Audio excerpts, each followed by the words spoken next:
മംഗലാപുരത്തു നിന്ന് കൊച്ചി അമൃത ആശുപത്രിയിലെത്തിച്ച 17 ദിവസം പ്രായമായ കുഞ്ഞിന്റെ ഹൃദയ ശസ്ത്രക്രിയ പൂർത്തിയായി. 6 മണിക്കൂർ നീണ്ട ശസ്ത്രക്രിയ രാവിലെയാണ് തുടങ്ങിയത്. അതിസങ്കീർണമായ രോഗങ്ങളുള്ള കുഞ്ഞിന്റെ ശസ്ത്രക്രിയ അപകടകരമാണെന്ന് ആശുപത്രി അധികൃതർ വ്യക്തമാക്കി. എൻ ശ്രീനാഥ് കൊച്ചിയിൽ നിന്ന് ചേരുന്നുണ്ട്. ശ്രീനാഥ്, എന്താണ് ആശുപത്രി അധികൃതർ ഇപ്പോൾ പറയുന്നത്? കുഞ്ഞിന്റെ ആരോഗ്യനില തൃപ്തികരമാണോ? വിവരങ്ങൾ. രാവിലെ 8:30 മണിക്ക് ആരംഭിച്ച ശസ്ത്രക്രിയ ഏതാണ്ട് 3 മണിയോടെയാണ് പൂർത്തിയാക്കിയിരിക്കുന്നത്. ഈ ശസ്ത്രക്രിയ വിജയകരമായിരുന്നു എന്നാണ് ഡോക്ടർമാർ പറയുന്നത്.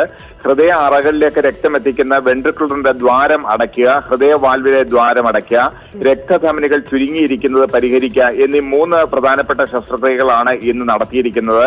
ഈ 3 ശസ്ത്രക്രിയകളും വിജയകരമായി പൂർത്തിയാക്കാൻ കഴിഞ്ഞു എന്നാണ് ഡോക്ടർമാർ പറയുന്നത്. പക്ഷേ ഇതിന്റെ ഒരു ഫലം അറിയണമെങ്കിൽ 48 മണിക്കൂർ കാത്തിരിക്കണം. ശരീരം ഇതിനോട് എങ്ങനെ പ്രതികരിക്കുന്നു എന്നറിയണമെങ്കിൽ 48 മണിക്കൂർ സമയം വേണം എന്നും ഡോക്ടർമാർ പറഞ്ഞിട്ടുണ്ട്. വെന്റിലേറ്ററിന്റെ സഹായത്താലാണ് കുട്ടി കഴിഞ്ഞ കുറെ ദിവസങ്ങളായി കഴിയുന്നത്. ഇപ്പോഴും ഈ ഓപ്പറേഷന് ശേഷവും വെന്റിലേറ്റർ സഹായത്താൽ തന്നെ ആണ് കഴിയുന്നത്. അത് ഇനി ഏതാണ്ട് 4-5 ദിവസത്തിന് ശേഷം മാത്രമേ വെന്റിലേറ്റർ മാറ്റി ഒരു പരീക്ഷണം നടത്താൻ കഴിയൂ എന്നാണ് ഡോക്ടർമാർ അറിയിച്ചിരിക്കുന്നത്.